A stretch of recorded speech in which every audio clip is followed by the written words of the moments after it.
high-profile arrest for President Rodrigo Duterte's highest-profile political opponent.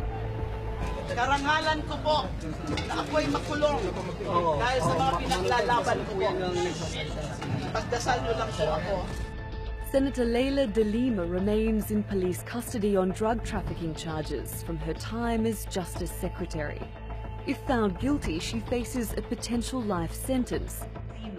She has been a vocal thorn in the president's side, investigating Duterte's involvement in alleged death squads in Davao City when he was mayor, and initiating the inquiry into the national war on drugs which began when Duterte became president. But his supporters say he has done more to end the drugs crisis than any other leader, and they approve. His trust rating sits at 83%. Since the war on drugs began in July last year, more than 7,000 people have died, including 2,555 in police operations. But last month, the president pulled police off that job because he said the force was rotten to the core. Reports suggest he's now considering putting them back to work because there's been a rise in drug sales. And that goes against his promise to the Filipino people. My campaign against drugs will not stop until the end of my term. That could be 6 years from now, until the last pusher and the last drug lord are... But what price is Filipino society willing to pay to clean up the streets? Natalie Pohonen, The Newsmakers.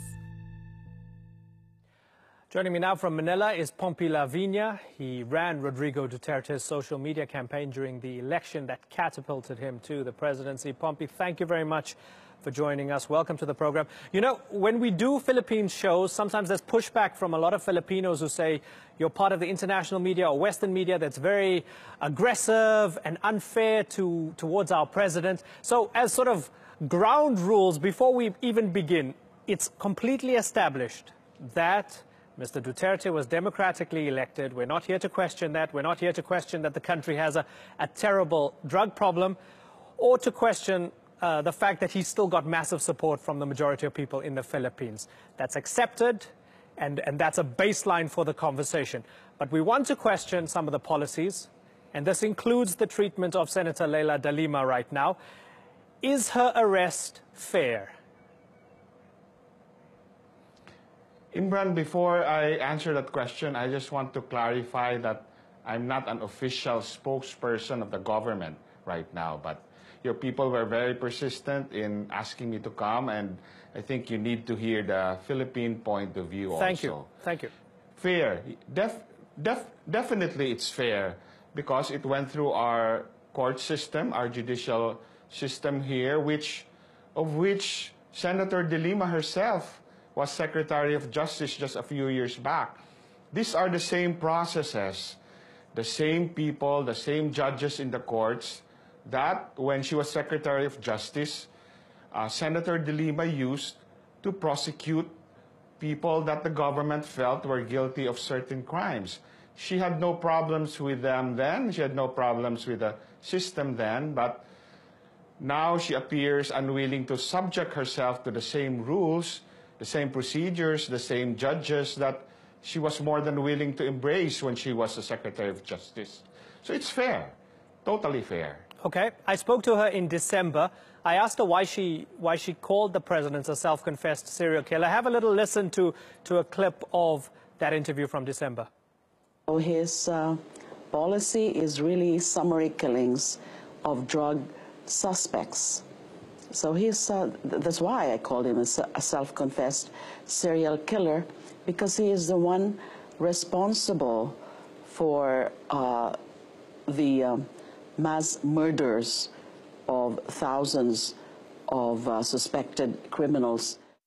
So, Pompey, her criticism of him has been extremely harsh, extremely personal. And don't you think a lot of people would find it convenient that the most outspoken critic of President Duterte, who is a senator, who's a former justice minister, who was on the Senate commission, on human rights who wants to impeach him, now suddenly is arrested on drug trafficking charges. It sounds very personal, not only for her, but personal for him. That's why people think it's politically motivated. Yeah, well, it's also extremely false. Her accusations that the president confessed to mass murder. There's no evidence of that whatsoever, that he has done that. And being a lawyer, she knows that. Now, there's no secret that there's acrimony between the two parties. That is widely covered in the press. But to say that this is the reason why she has been brought to the bar of justice is a totally different thing. She is not being accused of a crime that is related to being against the president or being an enemy of the president, but she is being brought to justice for crimes allegedly committed while she was Secretary of Justice. And these crimes basically include cuddling drug dealers in the National Penitentiary and receiving bribes from them. It went through the process. The prosecutor's office found that there was enough evidence to bring it to the judge, and the judge found that there's enough evidence to issue a warrant for her. None of the accusations against her is about politics. So I don't know. I mean, if we exempt everybody who's a political enemy of anybody in power, then would that free these people then to commit any crime? Because if you bring them to justice, then they would say that this was politically motivated. She did the same thing when she was Secretary of Justice. Okay. She brought charges against people that were the perceived enemies of the administration she was serving. But, you know, those cases prospered on their own merits. Some were dismissed, some are still going on, and some probably will result in convictions. So you're saying it's not politically motivated. Let me bring up your tweets from February 23rd. So I'm going to bring up the first one. The first one, you have a picture of her up against the height chart when she's being arrested or booked. Never underestimate the political will of this president. And then about an hour later, Delilah's there, arrest me now, done.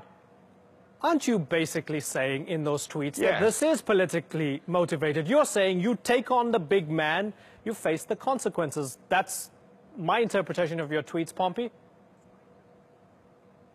No, when I said the political will of the president to kill the drug problem, to finish the drug problem in my country once and for all, including senators, if they're involved in it. That's what I meant with political will, not the political will to persecute a specific person. I mean, there are many critics of the president right now. There's the vice president who disagrees with him on certain policies. Many senators disagree with him on certain policies. But she's the only one who got herself involved in drugs, protecting drug lords and taking bribe money. At least that's what the allegations are. Now, she has all the chance in the world to defend herself. You know, we have a high bar. You know, our justice system here demands that guilt be proven beyond reasonable doubt. And we are far from that. What has been brought are charges and in the court, and this is a chance for her to prove, you know, that these charges are not true. Actually, it's the government's job to prove that she's guilty beyond reasonable doubt, and she has to defend herself. And the other tweet I have that she said, arrest me, that is something that she did say. She said, arrest me now. She dared the president to arrest me now. And at that point, that when I made the tweet, she had been arrested. So done is an appropriate word. Sure, but she's saying arrest me. She's saying arrest me if you disagree with me because I'm fighting against you politically. She said it is my honor to be imprisoned for the things I'm fighting for. That's what she means. She means make me a political prisoner. She doesn't mean, hey, I'm guilty of drug trafficking. Does she? I don't know what she means, but what I meant was that she had dared the president or the establishment to jail her now, and the justice system had moved far enough that a warrant had been issued for her arrest. So it's done. That's what I meant. Okay. I just want to ask you a final question in terms of whether she'll get a fair trial. Given that we've seen more than 7,000 killings, and this is the sticking point for a lot of rights groups and a lot of international condemnation. They're saying that the president is soft on extrajudicial killings, or maybe he even supports extrajudicial killings. So given that we're in an atmosphere where suspects are being killed, they're still called suspects because they've never had their moment in court, given that current political atmosphere and legal atmosphere in the country, will she get a fair trial?